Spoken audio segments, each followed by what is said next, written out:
Welcome to the Goods from the Woods. My name is Rivers Langley, and this is episode 99 of the Corona Diaries.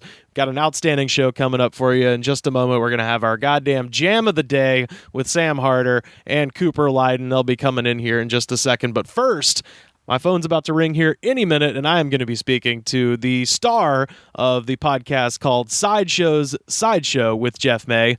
It's my friend, comedian Jeff May. He's going to be calling in here.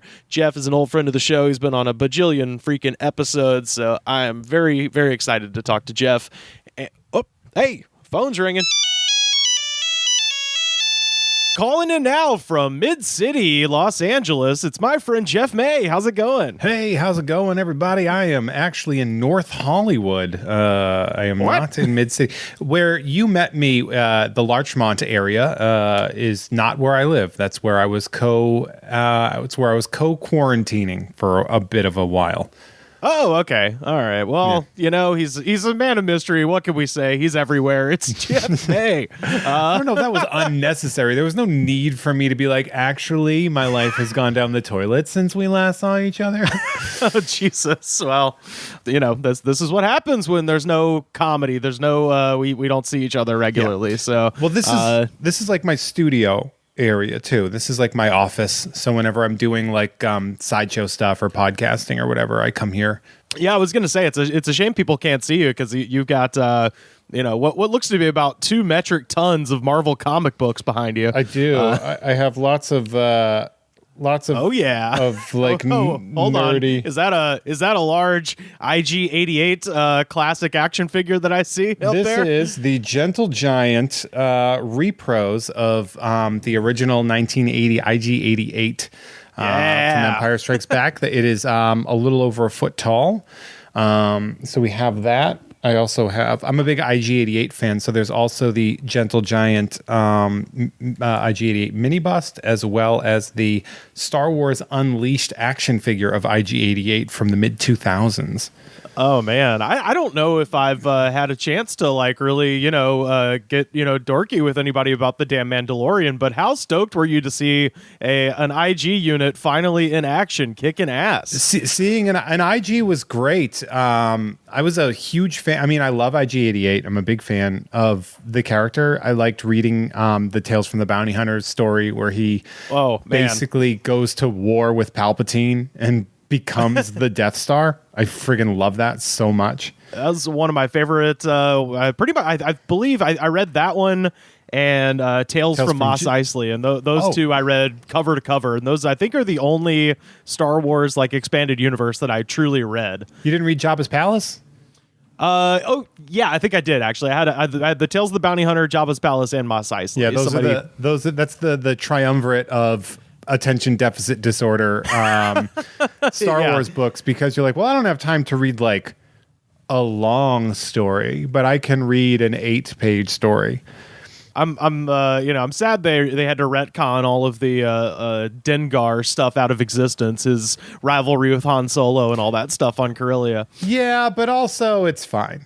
Like, it's are you really upset that Dengar lost out? Oh no, he was cool. I always thought he was awesome because he had that huge gnarly gun. That was my favorite thing. Dengar's blaster carbine. Yeah, it was pretty powerful. This is going to be where it's going to get real hard, where I can like name all the things, all the like minutia of Star Wars, but I can't tell you the last time I paid taxes. Yeah, hey buddy, I'm in the same boat. I had the guide to vehicles and vessels. I had the weapons guide. I had all that shit. Oh yeah, man. It's a problem. And now, well, it's funny too, because now I have a job where I kind of am expected to relay that information. Sure. And that's not what was supposed to happen. No. Rightfully so. I was told that I can't make a career out of memorizing Star Wars trivia. Yeah. And then, I do a show. I work for Sideshow Collectibles, which is a big, huge toy and statue company and collectibles company. And they'll be like, we'll be like, oh, we're going over this Boba Fett. And I'm like, and is that his EE3? And they're like, yes, it absolutely is. And I don't know why you know that. And I'm like, well, it's because I have a problem. Yeah. I've mentioned this before. My mom, and this is, if I were to have kids, I would probably raise them the same way. My mom was very reluctant to buy me a toy. Like if I was begging for a toy, she'd be like, all right, shut up. No. But if it was a book of any kind, she was like, sure. So I got basically unlimited books, because I think her thought was like, oh, well, the kid is reading and that's good. Reading's good. But what ended up happening was at first, the only books I would get were books about UFOs and Bigfoot and Loch Ness Monster and things like that. Like a kid. Yeah. And then that turned into, I think around 5th or 6th grade, that just turned into Star Wars books. So, the plan was, it wasn't like I was asking her for Charles Dickens or Rudyard Kipling or nothing. It was mostly, the guide to weapons and alien species. No, but like, why would a kid who's like 11 be like, I want to read Bukowski? Like, every time I meet somebody who likes to brag about reading in high school, I'm like, oh, you're like not fun. Right, exactly. oh, I get it. You like to brag about how you can do a thing that everybody else also can do. Yeah. Congratulations. Oh, you can read? Also me. I can also read. So yeah, also ended up with a ton of Goosebumps books, which is one of the many things that made your show once in future live show whenever comedy comes back at the toy store in Burbank. One of my absolute favorite shows to do because they had a whole section of old Goosebumps books that I could just flip through. So I run. I love every comedian in LA is doing that exact. It's like, I have a show, maybe? No, because I'm going to tell you, some comedians are doing shows right now. Right. And they are awful and selfish people, and I do not like them. I am embarrassed for the people that are doing live comedy right now. Wow, yeah. Because it's like, how could you possibly be willing to be in a history book someday?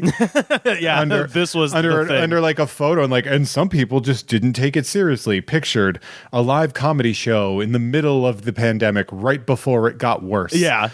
Like, as a comedian, I will say this, and this is something that I'm sure that you might. We really overvalue ourselves in our job. Well, now is like really reality time for that. It's like, all right, yeah, because when the rubber met the road, it was like, yeah, it turns out no one needed this. Yeah, the world needs comedy. It's like, does it? Does it really? Like, yeah. There's lots of options, and putting on a play while people are, like, come see me and die in 8 weeks. Right. Like, that seems awful. What an awful deal. Because my stand-up show, we don't do headliners. I don't believe in the concept of a headliner. Sure. In LA comedy, because nobody really comes out for headliners. It's not really a thing. Right. It's the show. It's the atmosphere. It's the venue. There's a million other things. There are like 5 comedians that are household names, and 3 of them are like almost in jail. Yeah, or in jail. It's so funny you mentioned that because my my job working as a tour guide. A lot of times you tell those random families who are visiting Los Angeles from Middle America or Middle Australia or Canada or wherever. You mentioned like, oh yeah, I'm a comedian as well.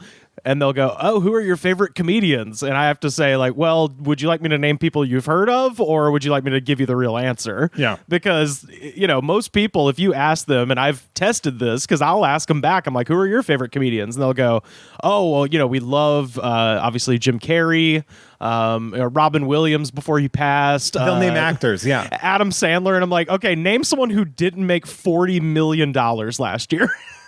Well, it's funny too, because a lot of people, they'll think comedians are like Will Ferrell, Jim Carrey, and it's like, no, those are actors who started in comedy. Right. Yeah. And like, they're all very talented, but that's not like a stand-up comic. There's like a group of stand-up comedians that people know and love, and they are, generally speaking, you can guess who likes whom. Uh-huh. Like, you can tell somebody's about to tell you. Back when I was an Uber driver and people would find out that I'm a comedian, they'd be like, oh, you know who I'd love? And I'd be like, it's Joe Rogan, isn't it? Yeah. And they're like, how'd you know? I'm like, you're wearing a hockey jersey. I was going to say hockey jersey, tribal tattoo, tap out shirt. Yeah. And they're like, oh, I'm going to tell you who your favorite comedian is. It's Joe Rogan. How'd you know? Because you are a billboard for Joe Rogan.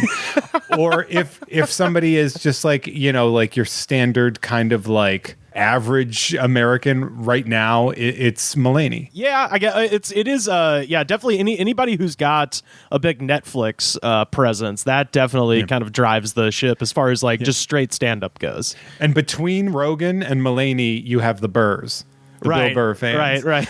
Where they're like, okay, well, I like the idea of using your brain, but I don't like the idea that I can't say words sometimes. Right. Yes, exactly. Yeah. But that's been a whole goddamn thing this past week. That's one of those I specifically haven't watched the Bill Burr SNL monologue yet because I'm like, I don't even want to fucking know what's going on with it. Truthfully. It's funny. It's classic Bill Burr. Right. It was fine. Right. I watched it because I was like, why is everyone whining? And I watched it and I was like, oh, really? Yeah. Oh, you guys are wrong to whine, but it's also the people that are like, it's the greatest. I'm like, also that's wrong. Yeah. Yeah. That's kind of what I imagine. So I don't know. Maybe I'll watch it this weekend. I'll come back here with a decent opinion. I just, that was one of those where I was just like, oh my God, I don't even, it's like, it just seems like it's a no-win situation to have an opinion on that. I'm actually digging Zoom comedy a lot. Dude, me too. I'll ask you about your approach to it because what I've been doing every time I've been booked on one of those Zoom shows is just telling the host like, hey, I'm just going to talk to you the whole time and kind of treating it like, doing panel on a talk show. Like I'm just sort of guiding myself into the jokes I want to tell. That's fair. I'm finding myself, because of the way the structure goes and because of how the interactions go and like the way laughter is, and it's such a different thing, that I'm changing my format of how I do stand-up, because my stand-up was primarily very reactive. Right. My stand-up was, it had this low level of aggression. No big deal. Uh-huh. But you've seen what I do. I use sort of like what I learned in teaching, and then sort of I translated that to how I would interact with the crowds. I would steer them in the direction that I wanted, sort of like what you were doing. Now with Zoom, I'm getting a chance to sort of flex muscles that I don't normally do. And that's why I love Zoom, because for the first time in about 8 years, I'm being granted an opportunity to learn a new style of a thing that I've been doing. Yeah. And that to me is fun. So I'm doing a lot more sort of like, not prose, but more sort of narrative comedy. Yeah. Oh, that's interesting. It's really fun. And also I'm making way more money than when I was doing live stand-up in LA. Yeah. Same here. It's been, after every show, getting that little Venmo ding, you're like, God damn, what? All right. Well, it's funny because I don't know this about you, but I've been doing stand-up for 8 years and change. I've been doing podcasts for 7. So I'm not, it's not like I'm not too far away. My first podcast was an unpopular opinion, Uncracked. That was like the first one I did. And I was like a year into comedy, if that. Uh-huh. So I got started and I had this fan base that was like all over the world. Like my stand-up fan base is very limited, like I can sell out like in Worcester, Massachusetts, from stand-up, but I can sell consistently like 15 tickets anywhere because of podcasting. Uh-huh. But now all those 15 people can watch at the same time. Yeah. And people that have always wanted to see stand-up and wanted to have an interactive experience. Like, I know it's not optimal. I know we'd rather be touring, or I know we'd rather be, doing these like hometown shows and stuff. But man, I'm enjoying connecting with fans that I don't normally connect with other than like a Twitter interaction or something. Right. Yeah. I actually, it's funny you mentioned that because I think our stats as far as how long we've been doing it and our where we can sell out is very similar. Where I think I started in December of 2010, started doing this podcast in September of 2013. So I'm also sitting at like 8-9 years plus 7 years of podcasting, and I can draw a big fucking crowd in Auburn, Alabama. But like you're saying, yeah, doing the Zoom shows, and then obviously, I think I've said this to a bunch of people that I've talked to on the show, but my God, anybody who was doing a podcast before this, it's been such a great thing to have. I'm so happy I didn't have to start one because of the pandemic, and then try to like promote it and all that stuff. But just having an existing listener base going into this thing has been fucking unbelievable. It's funny too, because I'm like, I feel so guilty about this, but podcast, like buying stock, and we are two white bearded men in our 30s that are having this conversation. So this is a stereotype conversation, and I recognize this. Sure. But the stock in podcasting has gone up dramatically. Oh yeah. And I am one of the few people financially that is doing better since COVID started than before, because more people are wanting to listen and more people are buying things and, blah, blah, blah, blah. I did try to start a podcast with somebody, and it was very hard because they'd never hosted a podcast, and they were hosting a podcast like a guest. Right. Which is like, kind of like, it was one of these things where like they were kind of being a little mean as like part of and I was like, I had to like kind of stop the recording. I was like, no, that only works when you're a guest, because then you can like play off of the host and the host can play stupid. But for every episode, that's just going to seem like a casual abuse. Yes. I was like, and it's just not going to fly. Like, I get your natural inclination to be mean, but maybe this won't work. And so I had this whole podcast like ready to go, and it just kind of like crashed and burned. So I understand how starting a podcast during this season is hard, because I tried that too. Mm-hmm. And it was rough. Yeah.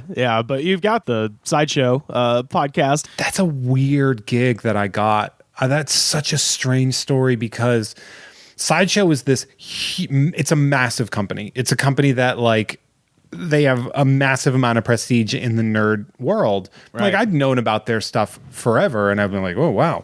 And then I started, after you do enough Comic-Cons, you meet enough people, and, they wanted to get into podcasting, like doing content. Right. And so they were like, hey, we noticed that you are a nerd and, you can probably do this. Would you be willing to do this for us?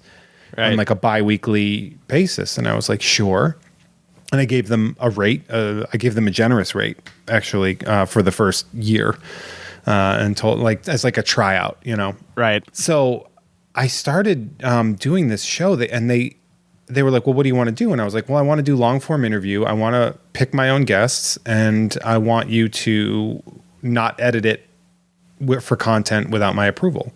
And they were like, "Yeah, that's fine." Nice. And they let me get away with a lot. Yeah. There's a couple of things I can't do, but I know that going in. Because they're like, well, we still have a business. Like, we still have to sell some stuff. Sure. But, they're like, we don't want you like angering 30 to 50% of our fan base for your podcast so that we lose millions of dollars. We're not stupid. Yeah. So like, I know what not to do, but I've had very, very few interactions where things got edited and I was unhappy about it. No one came on and trashed the realness of the Xenomorph figures or anything like that. No, I did get into a little bit of trouble because I had said, I love the movie Batman Returns. I absolutely love Batman Returns. It's one of my favorite movies, one of my favorite Christmas movies. It's just a wonderful movie. It cost a lot of people a lot of money, and primarily McDonald's. McDonald's took a massive hit because of Batman Returns, because for merchandising, they did like a whole thing. They had the cups, and they had big cups, big plastic cups, and they had all the toys and everything like that. And then Batman Returns comes out, and it is a horny violence fest. Yes. with it's ghoulish and it's like gross. Yes. It's like really filthy and nasty and like a lot of like nasty fuck jokes and stuff. It's really bad.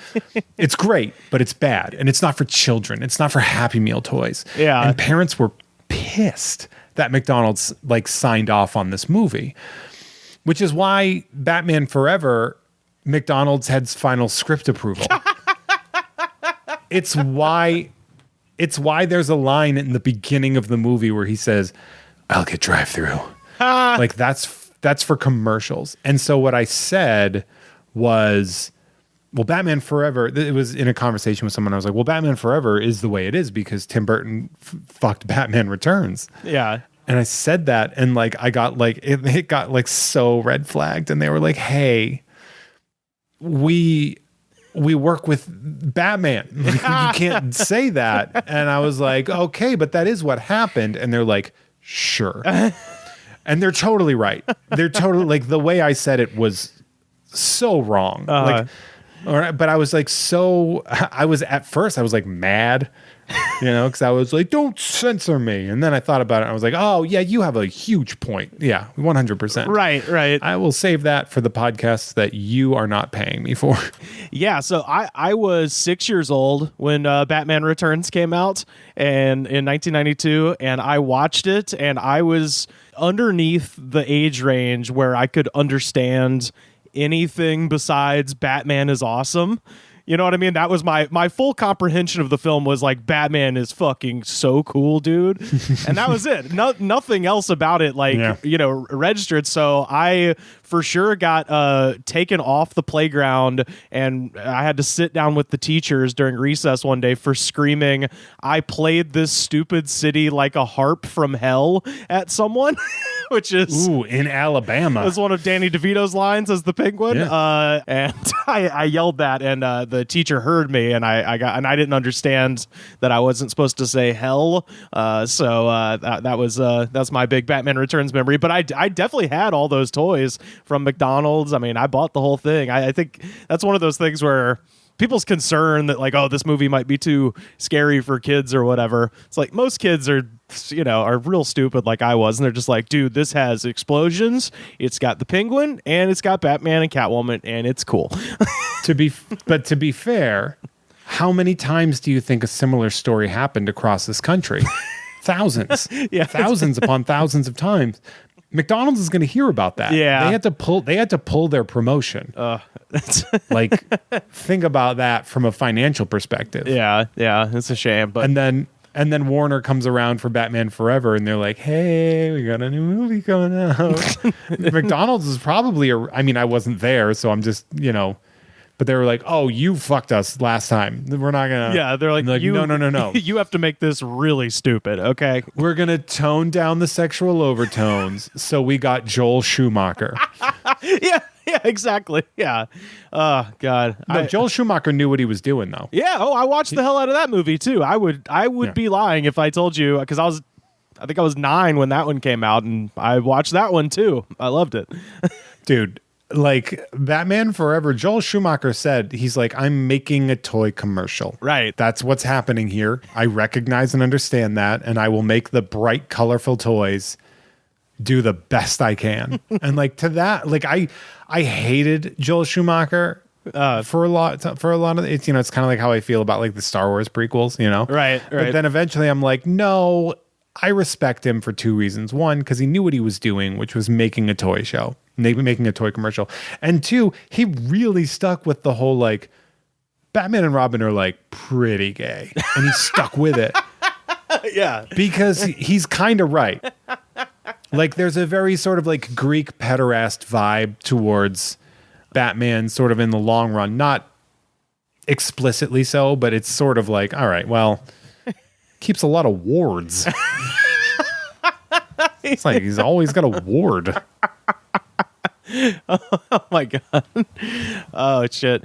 Well, Jeff, I'm going to ask you my 2 quarantine questions, and tell me if you've got anything to relate based on these. The first one being, Have you seen anything strange at the grocery store? I do a lot of my grocery shopping at a farmer's market on Sundays because I'm bougie as fuck. Hey, I do all my exercise walking on the beach, so we're both 90-year-old women. I love it. Hey, I'm here for that. Yeah, well, since the mall's closed, it's gotten very hard to get exercise. So I go there. I go to the there's one in sort of where we met in Larchmont that I really like to go to, and I still continue to go there every Sunday. And there's this one woman that goes every week that wears a mask, and she has like a sign on the mask that says something like useless germ catcher or something like that. Like it's like her protest. Oh, wow. And she wears it all, and she like pulls the mask down all the time. I see her all the time, and her husband is just like ridiculously embarrassed of her. And then I saw a woman standing in front of her just turn and say, "You are so exhausting." Yeah. It was a very satisfying thing to hear because we were all thinking it. And this one, like, just bold other white lady just turned and says, "You are so exhausting," to this lady. And I was like, yeah. Well, that's so funny because that's kind of what she wanted, right? Like, that's why she's doing it, is to be noticed. So yeah, pay attention to me. That's so funny. I might have told you this. My plan for next summer, I made a bunch of pickles this summer. My plan for next summer is to expand my operation and get a plot at the Silver Lake Community Garden and like grow a fuck ton of cucumbers and become a farmer's market person. Because I'm thinking, tell me if you think this is right, because you probably go to this farmer's market all the time, so you maybe have more experience than me, but I'm thinking that the way, like with any subculture, the farmer's market culture, I think it's got to be kind of like stand-up in that, there's situations, because all these people, it's the same people, they just rotate the same farmers markets every week. So, like the organic cat food guy hates the tomato woman, like there's got to be like scene politics. There are, but it's moreover, it's like having a favorite bartender than anything else. Like where you'll buy somebody's stuff that's like fine, but you'll really go for it because you like the person. Like I got a raisin guy. And that's perfect. Yeah. And I'll drop like $25 a week on dried fruit. Rivers, I shit so good every morning now. And I'll be like, I'm going to get a pound of the dried plums this week. And then I'll get some of the black raisins and some of the dried cherry. Like I'm really like kind of like making a day of it, Is that the secret? It's because you're, I see your Instagram, you're furiously working out and you're looking great. Is it plums? Should I be doing more plums? Is that okay? Or prunes? So here's my suggestion if you want to. And by the way, that makes it sound like I am one of those like Instagram workout people. I'm not. What I am is a person with a fan base that is pretty out of shape. So yeah, you're leading by example. And when I say out of shape, I don't just mean overweight either. I mean just people that are more intellectual, they're more science fiction based, Sure. So I kind of do a whole if I can do it, you can do it thing. Yeah. Where I'm like, look, I'm not doing a ton today, but I'm doing something. And if I can do something today when I'm not feeling it, you can do something today. So I'll be like, look, man, I only did 40 push-ups or something like all day. And like, that's all I did, but I did it. Right. Or something like that. So I do that. So here's the trick on how to work on getting quarantine fit. First off, beginning of quarantine, stress eat to a point where you no longer like yourself. Physically, emotionally, mentally, all regards. Like really build up like a hatred for yourself. It's very easy in quarantine because you build up a lot of pressure anyway with rage. So you just kind of force it to go internally instead of venting it out on strangers. So that's step one. Gain about 6 pounds. Frozen pizza, a really good way to go for it. When you go to the grocery store, get some good frozen pizza, get the cauliflower crust ones so you think you're eating healthy until you actually read it's fine. Oh, I've been doing the CPK barbecue chicken. That's my jam. That's my favorite. That's the most Auburn, Alabama We don't mess around. We go to the California Pizza Kitchen once. Tell you what, it's just like going to the restaurant. Yeah. Hey man, they got the best the best frozen pizza. I almost said fro pie.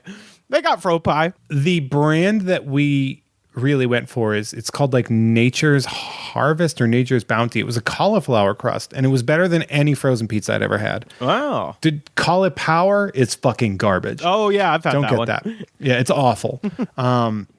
But this other one, and I was only getting it at like one. It was like Gelson's or some shit, like one of those like it's just one place. But it was like pretty affordable. Okay, so anyway, quarantine fit. Spend about 8 to 10 weeks. Get a little fat. Not crazy. Not like freshman 15, but like 8 to 10. Look at yourself in the mirror under really bad lighting at one point in time. Yeah. At this point in time, you should already be sort of spiraling emotionally and mentally anyway. And that's going to be your tipping point. Then you need to have some kind of a cataclysm. For example, somebody God forbid, gets sick or doesn't take it seriously. And you see like videos of your parents going to a bar across the country. Something just reckless. And very common in quarantine, so this is something that you might want to consider. Go through like a horrible relationship thing, like a really bad, like a fight that changes everything, or a breakup, or something that's going to make it like that's going to like make you not want to eat for like a week and a half. Now, what's going to happen is you're going to get this perfect storm. You're going to get your fronts are going to hit. You're going to get I'm already unhappy with myself physically. And then you're going to hit, well, now I've let that come to a point where I'm no longer happy in any point of my life, and I need to fix things. And that's where it comes in. That's the magic ingredient, is everything is at the bottom. So you've hit rock bottom. Right. And there's only one way to go, and that's up. So then you're like, all right, well, I'm not eating. And when I do eat, the food doesn't taste like anything. And that's key. Like, do you get that way with depression? Like food doesn't have like flavor? No, that's probably my issue, is it's always great. Yeah. I love it all the time. For me, when I'm very depressed, I don't necessarily want to eat, but when I do, I might as well be eating like cardboard. It all tastes like nothing to me. Even if it is sugary or even if it is fatty, it still doesn't trigger the like pleasure centers that I want. So when that happens, I say, all right, well, I have to eat to survive, but none of it tastes good anyway. So I might as well eat the shit that already didn't taste good, but was good for me. So that's when I started eating, more fruits and vegetables, more clean proteins. And I was just like, well, fuck bread.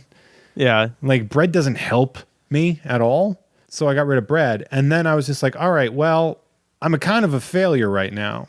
So why don't I attack all the things that I have not been able to do? And that was the big cataclysm. Is I was like, I've always told myself, I've made excuses for why I can't run, which is primarily because my nose is broken, so I can't breathe well. So my cardio's fucked. So I was like, I can only run like a mile at a time max. That was like the only thing I'd ever done running wise, is like a mile. And that seems like a lot if you've never done it, but you can get it pretty quick. And then I started to realize like, oh, I could have been doing more. So every day I would be adding like a mile to the run, or like a half mile to every run. So within like a week and a half, I was like running a 5K. Oh shit. Hell yeah. And I was like, oh, I could have been doing this a lot. So I'm now eating better, and I'm running, at least, 4 times a week minimum. And all of a sudden I'm just like starting to fucking fix it.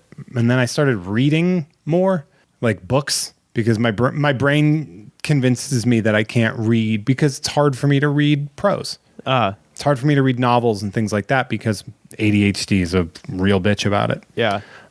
So what I did was I just started to be like, all right, well, just fucking do it anyway. You have the book and you're sitting down, so just fucking read. And I started doing that.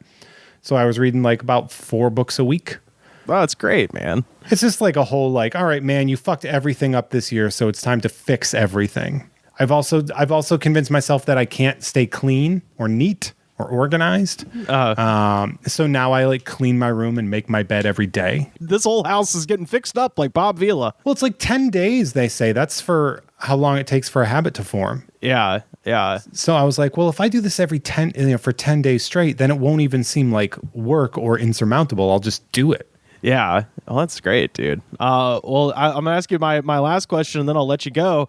Have your neighbors been doing anything weird? Not fully. One of my neighbors, like her son and his partner and their child moved in. And the woman is like kind of a hoarder. Okay. So they've been like aggressively cleaning the place, but like the children that are moving in, when I say children, they're like in their 30s, you know? Yeah. But when they're moving in and they're like so mad at her for being like a hoarder. Jesus. And I'm like, I feel like she's giving you free rent. Yeah. Maybe you shouldn't. And so I've been aware of that. And then I have these really cool younger neighbors next door. Like one of them's he's like a musician or something like that. And they've just been having people come over randomly like all the time. Oh, good. And I'm like, oh, because you're young and dumb and impulsive. So I'm kind of stuck between two like weird stereotypes. Which is like, I'm stuck between one, the family that had to like move in back home with the grandparents. Right. As well as like the dumb young kid who's just like, I'm going to live forever. Yeah. Oh, Who cares if I get an enlarged heart and can't breathe when I'm 40? That's fine. We talked to Anna Valenzuela and Brandy Posey, who live in Eagle Rock. And they live in a trailer park, right? Yeah, in a trailer. And their next door neighbor was a hoarder who passed away.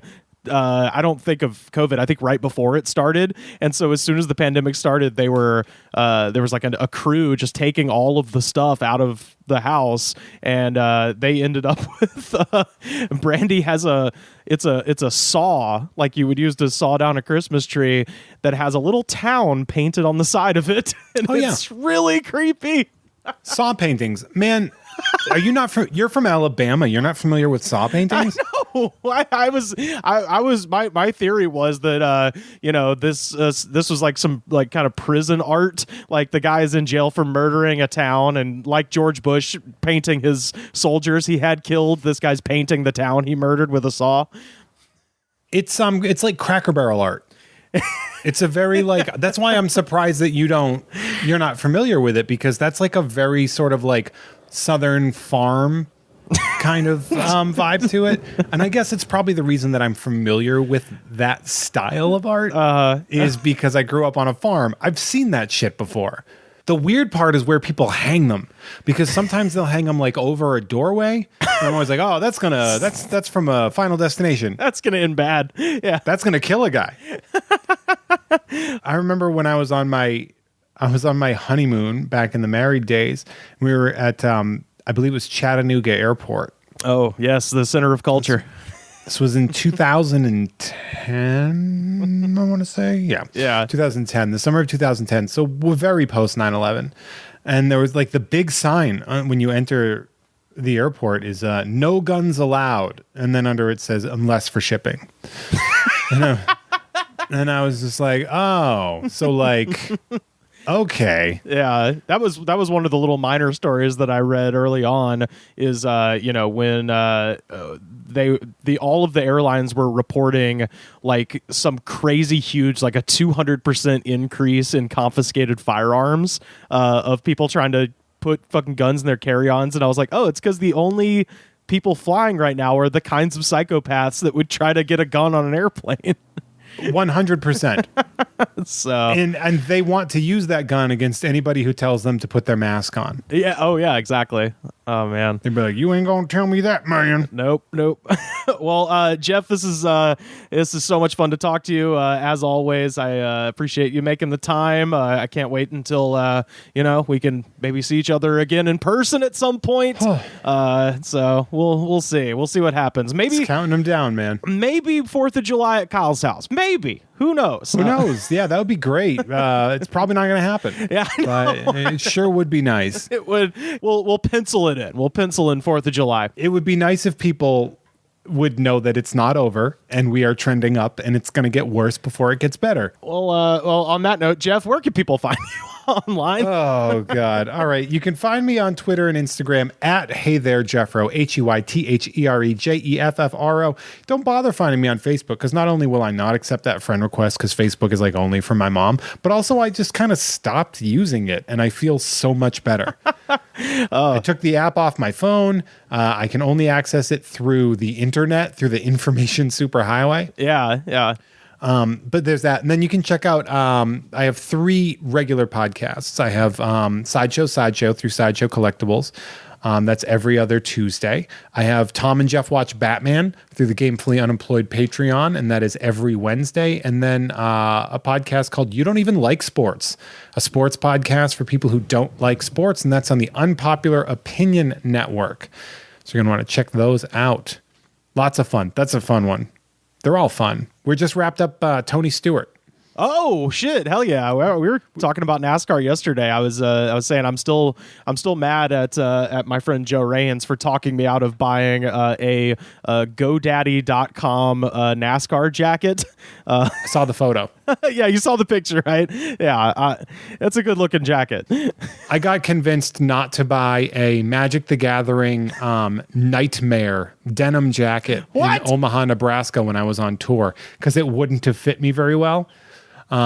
It was like a large, and I'm like, I'm not, my frame is a little bit bigger, so I didn't buy that, but I regret it. It was like $80. I regret not buying that jacket. Man, for a butte like that, you take that to an alterations guy and get some denim added on, make it fit. Patch that denim. It's funny with You Don't Even Like Sports because we started by doing a podcast called Jose Canseco. Right. And it was just a 6-episode podcast all about Jose Canseco because I was obsessed with him as a kid. Yeah. And then we did You Don't Even Like Sports. And so we'll do episodes like we did a season on Dennis Rodman. Oh, perfect. Beautiful. And then we do mini solo episodes. Like we did one on the San Diego Chicken. Oh, nice. That's awesome. And then we did Tony Stewart, who we're just wrapping up, and we have like the people that we have planned for like upcoming seasons. It's fucking bananas, man. Hell yeah. It's so cool. That's awesome. Well, yeah, be sure to check out all of Jeff May's great podcasts. Jeff, we'll talk to you later, man. Thank you for calling in. Absolute pleasure, man. Thank you so much. Gonna sell my farm, gonna move to town. Gonna sell my farm, gonna move to town.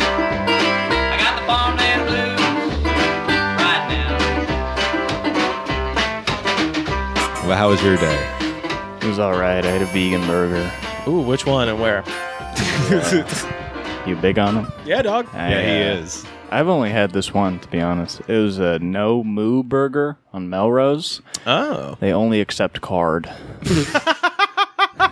Man, What a great that's detail. a CIA psyop Yes. for sure. So that's dumb as hell. But it's usually all right. It was a little less good today. I Yeah. don't know. But they're really excited there. They're like, have you ever been here? And then I'm like, yeah. And then if you say no, they're like, well, let me tell you a little bit about us. And you're like, oh no, are they a new business?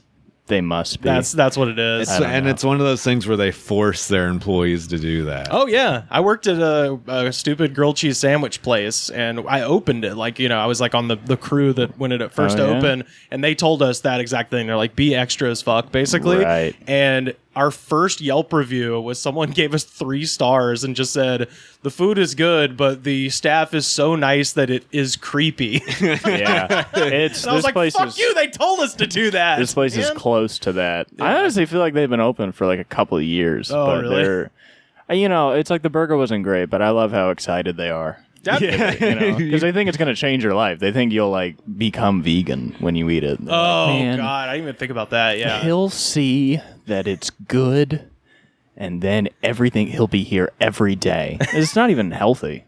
Vegans are convinced that that'll save the world if everybody just. I mean, if everyone was vegan, like emissions would go down wildly, That's and that what would the be great. CIA wants you to believe. Well- No, it's what they don't want us to believe. They don't want us to go against the agriculture industry, man. yeah.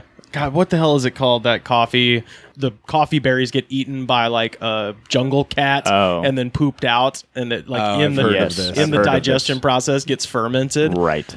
Somebody on my Facebook today was saying that made those beans non-vegan. Some people think honey's not vegan. No. Well, what their argument was... There's an argument there. Well, yeah, there is definitely but this is like, the bean didn't come from an animal. The fermentation happened in the guts of an animal, but it didn't. I mean, I assume to get enough to commercially produce that sort of thing, they have to abuse a shitload Yeah. of those animals. Well, Well, yeah, that was their point. that I was is just like, true. okay, let's All put animal abuse and colonialism aside. If you just put a berry inside of an animal and it eats it, and then you eat the berry out of the poop, I don't think especially after you roast it and wash it. Yeah. I mean, if I eat dog shit, I think that's vegan. You know what I mean? It's weird that Maxwell House does that. So I think I prefer to roast my dog shit. Well, that's as the thing. well. The dog Yeah. shit would Steep not. it. The dog shit would not be vegan, but Why? the corn inside of the What if you No, fed your but here's- dog a vegan diet? No, like no, no. many people do. Here's why it's vegan, because digestion systems like throat, stomach, rectum, and all that shit is technically outside of the body. Ours are technically outside of the body. They're not connected to anything. It's its own system, and I would assume it has to be the same with animals. Therefore, All right, that- all right, even, Doc. it's not even No, touching an animal. Is that how like insurance companies fuck people over? They're like, yeah, your rectum is not actually part You of your work at body. a clothing store. Dude, Dr. Drew said it, okay?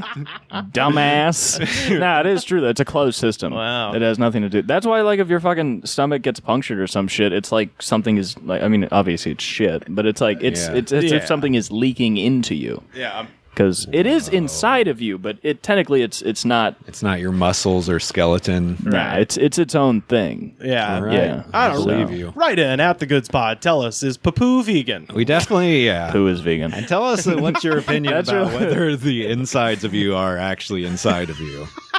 That's a good shirt. That might be better than the pussy getter. Is poo vegan? Or maybe just poo is vegan. And then Poop people is are like, vegan, people are yeah. like, do you eat poop? God damn. It sucks You're that like, people well, I'm would a buy vegan. that because I hate that. Yeah. Wait, you ate that more than pussy getter? Yeah, that shirt's cool. I think poo is vegan. It's the best part of us getting the new roommate is one day she's just going to walk down and I'm going to be wearing the pussy getter shirt and we're all just going to be sitting around like it's completely normal. Right. And she's going to have to be like, what the fuck is happening here? Yeah, I've seen you and Courtney wear it a pretty solid number of times. Yeah, Courtney likes it. Yeah, that is funny. I like how you guys share that shirt. No, there's two of them. We each have our own. Aw, that's even good. That's cute. Oh man. Yeah. Yeah, that is funny. She's just like so nice too. She's just like a nice person with a good job. Oh. What does it say? One day she was wearing it on her Zoom meeting and she didn't realize it until her boss was like, hey, what does your shirt say? Oh God! You're like pussy pet or I got a cat. Yeah. I was just about to say, yeah. Well, as a woman, I rescue cats. As a woman, you could, I guess, try to claim it's some woke thing. Yeah. With a guy, it's a little Yes. tougher.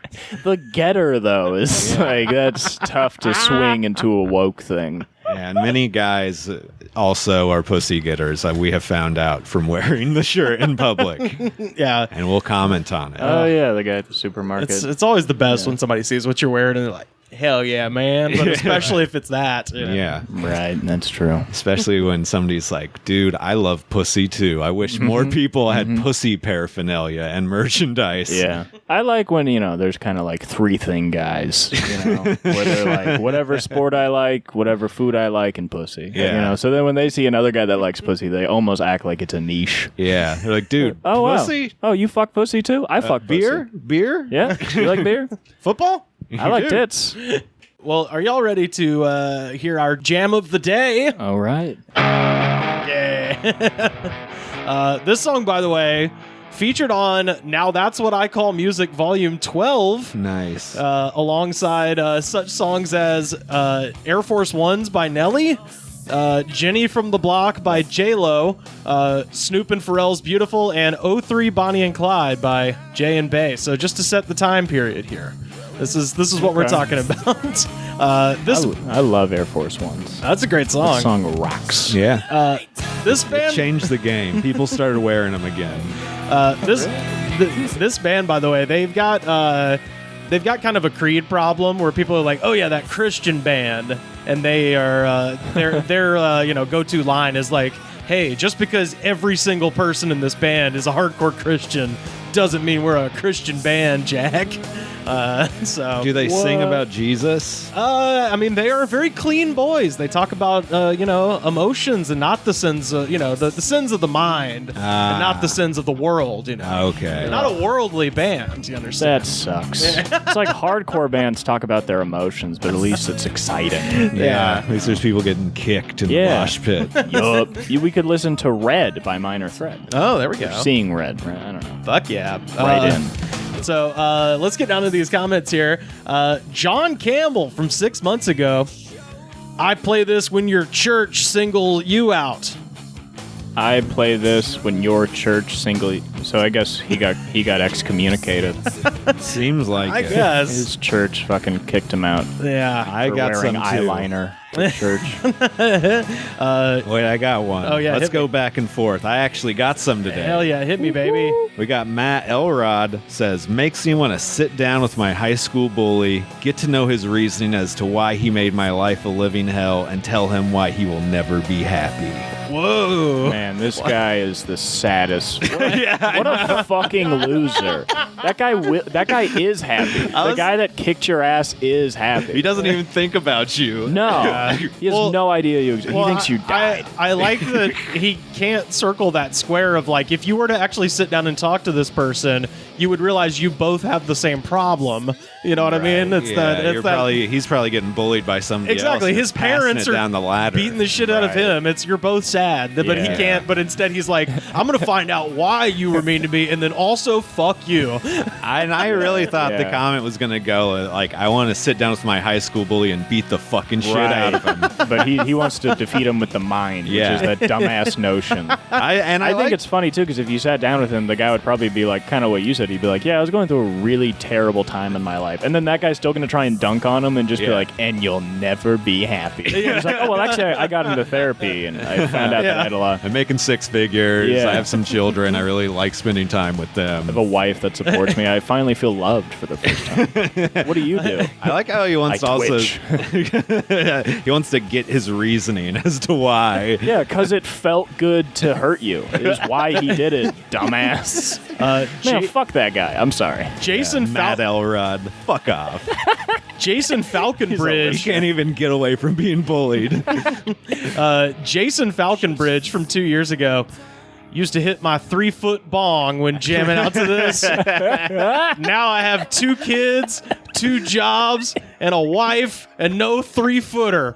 Damn. And they're and that guy's That's really, the end of the comment? yeah, that's it. Holy fucking No shit. 3-footer. He sounds so disappointed. Well, the best was the reply. David almost replies a year ago. Now I know not to do you. Not to do. Do you think that guy looks at his toddler and he's like, "You're as tall as the ball"? Yeah, he's marking he's on Yeah. the little door frame marking thing. Wow, little man, you're as tall as my hits favorite skull ball. Once they're taller than the bong, his life is over. They hit 3 feet, and he doesn't say shit, but he just sheds a single tear. Into a tiny bong. Yeah. I got one. Everybody's life sucks that likes this band. Dude, well, we got one more guy who sucks, Robert Tucker. I was working unloading the truck at work, and my buddy played this on Amazon radio on his phone, and this one just happened to come on. So many memories, good and bad, came flooding back into my head. I honestly wanted to cry, but knew we needed to get the job done. I told him to come closer, and I hugged him. After This is awesome. After I told him that all the memories that came back, because they were both good and bad, I was either going to hit him or hug him. Decided to hug him instead. Whoa. After hearing this, he laughed and we all just enjoyed the music. I almost kicked your ass for no reason, dude. What do you think about that? Is that like a guy he works with, or like the think old so. friend that was part of the memories? It was just a guy Can he you works imagine with. just being with your coworker and he's like, "Man, I almost beat your ass to this song," and the guy's like, "This boring ass song, this dumbass idiot song." Well, he was almost gonna cry, and so it was like, I need to punch my coworker while we're delivering Amazon Prime deliveries. So he had a proclivity to either beat up or hug a man. Yeah. Yeah.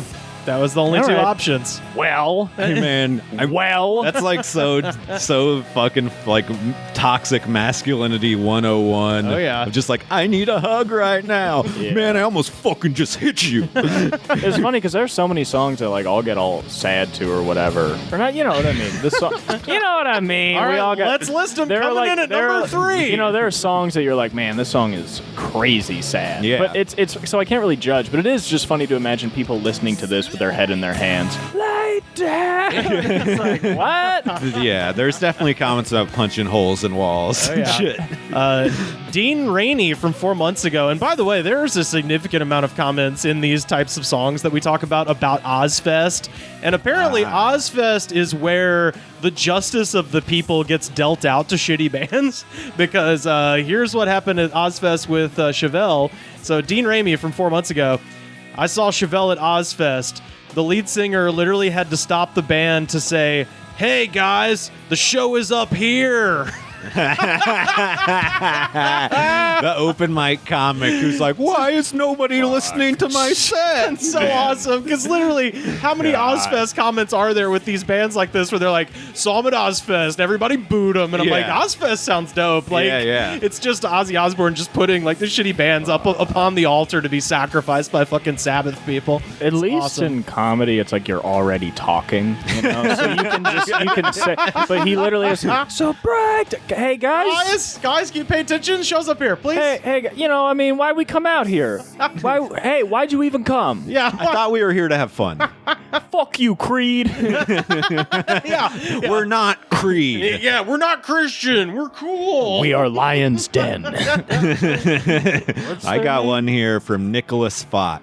He says, I have multiple personality disorder and I understand yeah, this dude. perfect. Hell yeah, dude. Nice. I mean, Nothing like listening to a song and just saying it has to do with some shit that has nothing to do with it. It's just your silly problem. well, speaking of that, Victor Mazzari from 7 months ago, let us play this song when we get the first people onto Mars, the red planet. Yeah, they'll be seeing red, all right. And then, moon face, rock horns, and pill emoji. Oh, that guy's gone off Chinese Xanax. This is what like cops listen to, right? Definitely. This is like cop shit. Oh, yeah. Yeah, this cop is what rock, cops baby. think emotional music sounds That's like. so weird. Yeah. All you do is fucking pull over people and like, murdering someone. You're listening to this bullshit. Okay, I got one right here from Silco Games. He seems cool. I remember the first time I ever took LSD, and my brother started talking about the devil, so I went to my room and listened to this album. Good times. Fuck yeah, dude. Don't What? you hate it when your brother starts talking I about the hate it. devil when you're Dude, tripping out? And I gotta listen to fucking Chevelle. I remember Christian music. one time I was on acid. I wanted to listen to music when I was in nature, and I just forgot that you don't have service. So I Yeah. only had one song downloaded on my phone, just coincidentally. and it Oh, was please just, tell me it was the U2 album that they put on everyone's phone. Now it's Filler by Minor Threat. Oh, hell yeah, dog. So I'm just on acid. It's like, what happened to you? But it was weird because I was on acid. I was like, this song isn't inherently negative. Yeah. It's like we ascribe the negative. I thought I was like, oh, this will put me in a bad mood. But I was like, this is fine. I just Yeah. wanted noise to happen. Yeah, that's all it was. There was a lot of noise too. You know? But it is That's a funny. lot of noise. It is funny. This kind of proves they are a Christian metal band to Yeah. say they were talking about the devil. Then I heard this. Everything was good. Right. Cartman Visual from 1 year ago. Cartman Visual. 53 with a granddaughter, and I still play this loud in my truck. And then related, because they kept having comments where people were mentioning their trucks. Like there was Yeah. a bunch of them where people were like, I listen to this in my truck. Yeah. When I'm in my truck and I hit 80, that's when this song really kicks. Yeah. And then there was this other one. So that one was from Cartman Usual. And then the next one is from Ricklepick from a year Nice. ago. This song always reminds me of the times that I misbehaved at daycare. My dad would rant at me for a few minutes and then go back to playing this song in his truck. I like him pausing the song. I won. Going, Going back. See, the scenario I'm imagining is they pull the kid out of daycare. The dad is just in. He doesn't have a job, so he's just in the parking lot listening to this why all is the he time. there? That's, They pulls him out to bitch at the kid, and then they put him back in the daycare, and then he just goes back to fucking slips the shades back on, cranks it up, and goes back to being badass. I just like the YouTube comments that for some reason begin with an explanation of their life. Dude, it's 53 with a granddaughter. that's so many of these people. Like Yeah. so many of these I are just don't- like, I'm gonna screenshot this, and then it ends up just being really sad by the end. Oh, yeah, they're yeah, just like, absolutely. It sounds funny at first, and by the end they're like, and my dad's an alcoholic, and my mother left, and it's just Yeah, like, yeah. oh no, Oh, yeah, yeah. Well, it that's- stopped being funny 2 sentences ago. That's why I usually take about 2 hours to go through these, because you have to filter out Right. so many sad things to find the Walked funny in ones. on my wife, cheated on me, and they were playing this song in bed. LB from 1 year ago. These guys made it. Nothing came close after Smells Like Teen Spirit. ... Offspring came close. ... That was after Rage. ... And Soundgarden. ... I wish my pops bought me a guitar after a beating. Whoa. It's like, whoa. So does he mean that this is good enough as It's a He's progression from grunge rock. I actually saw other comments with people saying the He same says thing. these guys made it and Nah. nothing came close. I don't after like that he Nirvana. included Rage Against the Machine in that. Oh, Rage that's Against the very Machine strange. shits on all of those bands. You could even make an argument against Nirvana with Rage. Oh, yeah. Yeah. I just like that literally the last word made it depressing. Where he's like, I just wish my pops had bought me a guitar Yeah. after a beating. I was like, whoa, what? Jesus. Yeah. And you wouldn't have been good at guitar. He would have just beat you for Your being dad bad at just it. smashed your hand. It's just another thing to. He's a dick. He'll just be mad at you for that. I bought you this fucking guitar. Yeah. Now play me Malaguena. You don't even Play use it. Malaguena. You don't even use it. You can't play no Hank Williams, no Ernest Tubb, no Louvin Brothers. You ain't nothing. You ain't shit. I don't want your life. Bam, bam. I got this one. Smash that fucking Epiphone over your head, fucker. I'm sorry. I got one here. I'm not going to read it, but it's just somebody from 2 months ago explaining how somebody showed them the movie Anchorman and they didn't really like it that much. I feel like all those people are like, I wish there was a website where you don't have to say things in the comments of YouTube videos. I wish you could just say stuff. I wish there was a way to type my thoughts and broadcast them to everybody. How do I talk about how Joe Biden's the devil with ease? The song called The Red, so Prince of Darkness just says girls on their period. Oh, funny. We got a funny guy here. I've just got two more. He And does open mics. Yeah, oh, definitely. I just got two more. First up, this is Craig Bryan from 6 days ago. This song makes me want to take the AK-47 out for red time to come out. LOL. All right, listen. Wow, that's, I don't. I look. When you No, wanna shoot up a place. no snitching and all that, but What's- FBI, Craig Bryan, look What's him it, up. Craig Bryan? Yeah, All right. look him up. That's scary, Craig. You're scaring us. That would be funny if he's a listener. He just comments Yeah, on tweet this. at us. Please don't kill us at the Good Spot. I love Cooper on the podcast. I might go kill people to it. I inserted myself in it. Cooper wants some feedback, folks. Oh yeah. Tweet at Cooper at Yeah, Leiden Cooper. I heard Daniel got a lot of hate. I'm not even getting hate. Yeah, he's just unremarkable. I don't even exist. Yeah, I think you. that's fair. I think that's a fair reaction to you, though. I'm pissed off. See, I told you Cooper would relate to this song. Oh yeah. We got Gage Williams here. Says, you know what sucks is there's chicks on YouTube who love the same music I do, but all the girls I keep meeting are into pop or rap, and it's like, ugh, every chick hates my music, lol. Why the fuck does that matter? Yeah, that's true. Well, you might want to talk to Foster Dickerson, who says, story of my life, chicks still ask if I listen to that scary shit. I have, there's no way it's him, but I know a guy named Foster Dickerson. Nuh-uh. He's a historian from Montgomery that I used to email back and forth with about or possibly getting a job with the Alabama Historical His son, Society. maybe. That's You're telling me hilarious. that there's a fella named Foster Dickerson and he's a historian. He is indeed. He's written a couple of great books, actually. Look him I mean, up. everything about I that don't checks believe- out. I don't Never- believe it. I've never heard it of any of these people. Hey, But my name's Foster Dickerson. Oh, what do you do? I'm a historian. Yep. Yes, you did. I should have told you that. The last one I got, this was from Brandy Joe from a year ago. Do you know what it's like for him to have to hear that? Do you think that feels good? Plus, he has a teenage daughter. A daughter who looks up to him because he's a good man. And he's had to hear all that topped off with all that crap from last night. Plus, she's starting high school tomorrow. What do you think? What do you think that's going to be like? Did you think of that? Or do you even think? Ooh. Do you know what? I really don't care if you do. I just wanted to tell you about this, and I wanted to tell you that I'm pulling the movie. I hope you are happy. You make me sick. Fuck you all.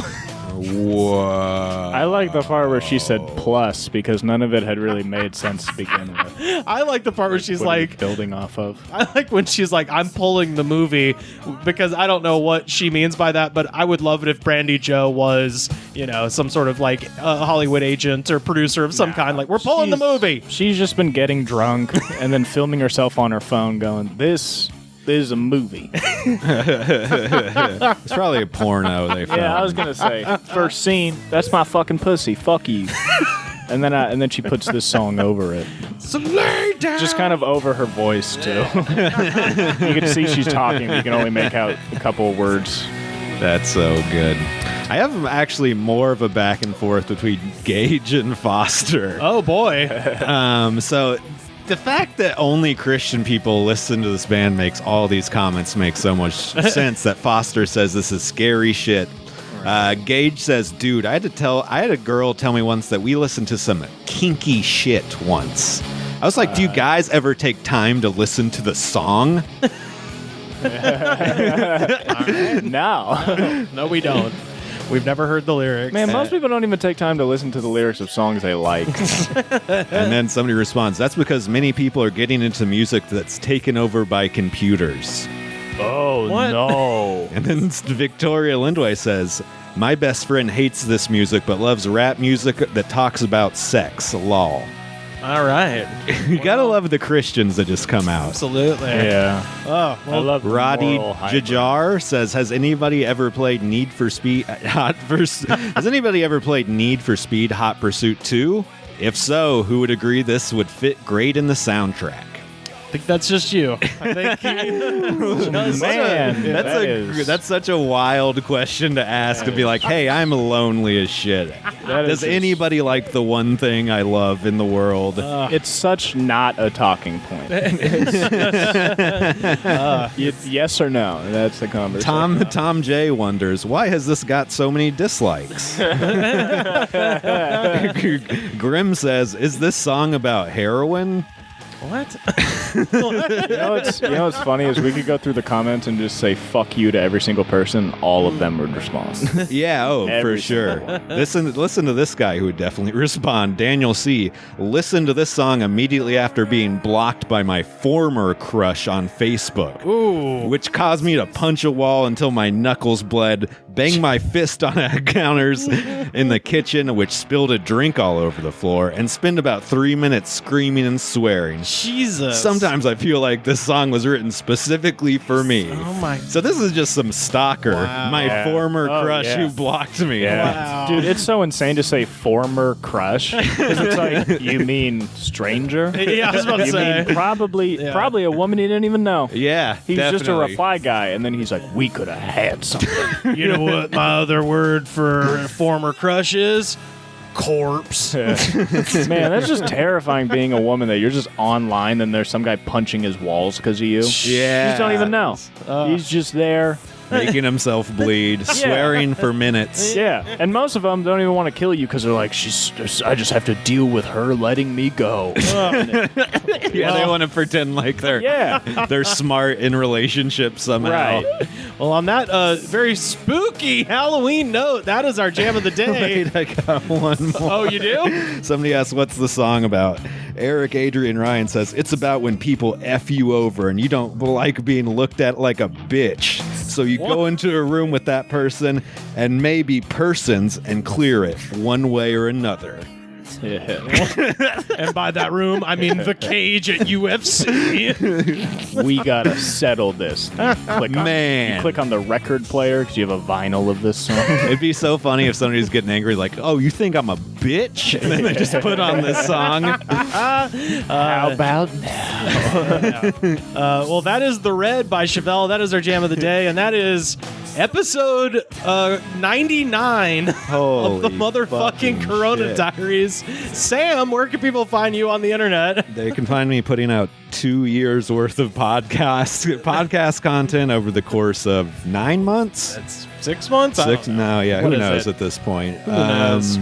7 months. Slam harder at Twitter. Yeah. Cooper, where can people find you? You can find me on Instagram at Cooper Leiden. There's 2 of them. One of them says I don't use it, so you'll find it. And then on fucking Twitter, it's I think Leiden Cooper's the ad. I think Cooper Leiden is just the username. In the bio of both of those, there's a link to my podcast, Pork Butt with Dylan Sullivan. Click the link because if you try and look it up on YouTube, it'll be hard to find. Hell yeah. Well, thank you so much for joining us, Cooper. You can find me on Twitter and Instagram at Rivers Langley. And of course, the best way to support the show, go to patreon.com/thegoodspod, or second best way to support the show, Apple Podcast, rate, review, and subscribe. Show the attitude of gratitude, and we will see you next time.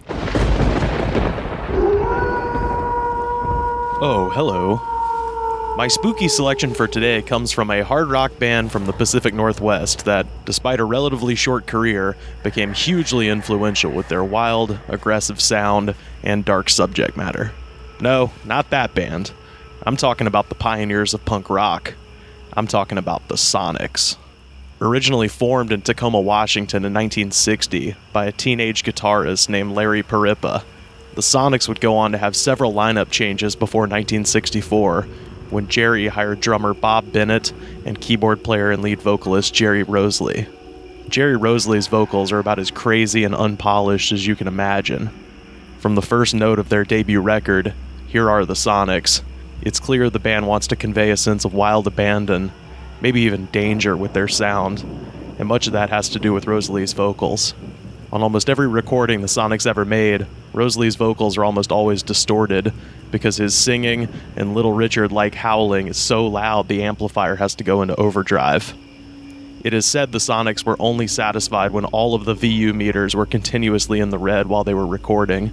This would be annoying to a sound engineer working on the album, but to a listener, it's just really cool. Because it sounds like this band is so uncontrollable, they're about to break their own equipment with the power of rock and roll.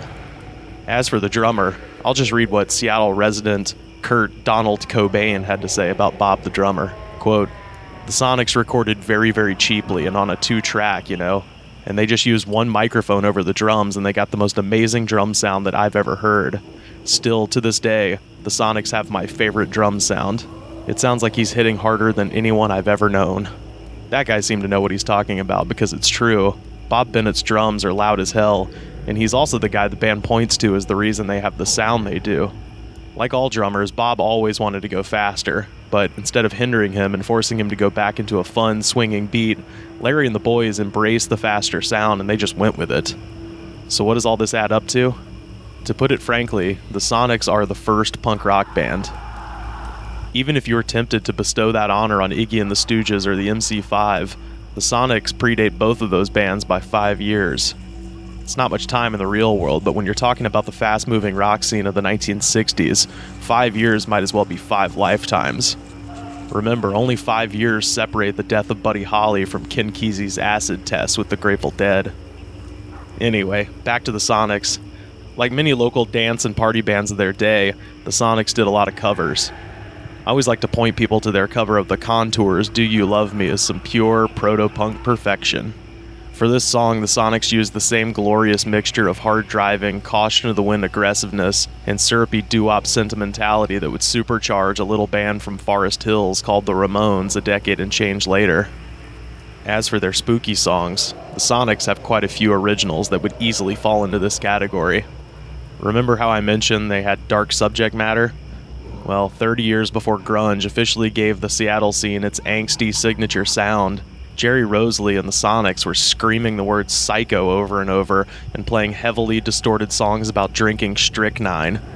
Like I Put a Spell on You Many radio stations found their sound to be unfit for polite society, and their records were deemed indecent. Despite never making it big, the first ever punk band would go on to influence generations of hard rock musicians with their fanatical sound. A prime example of this is their very first single. From November of 1964, our spooky selection for today, the Sonics with The Witch.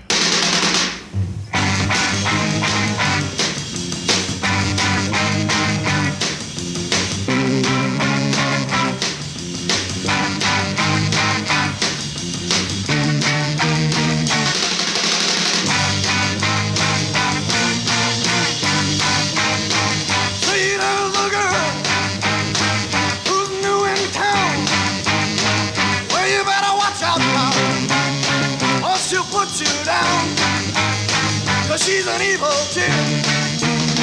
Say she's the witch. She got a long black hair and a big black car. I know what you're thinking, but you won't get far. She's gonna make you ill, 'cause she's the witch. Well, she runs around late at night, most of the people sleeping tight. If you hear a knocking on your door, you better say it away. Wow, wow, baby, wow. Now you know the score, 'cause I sent you straight. But you better be careful before it's too late. She's gonna make you ill, 'cause she's the witch.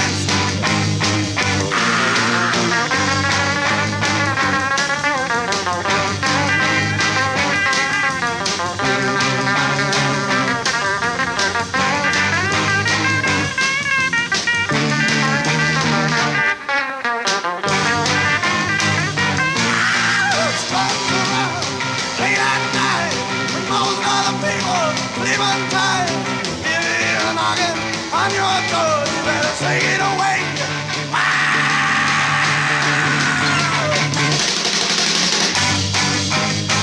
What is of you in? Say, don't you know?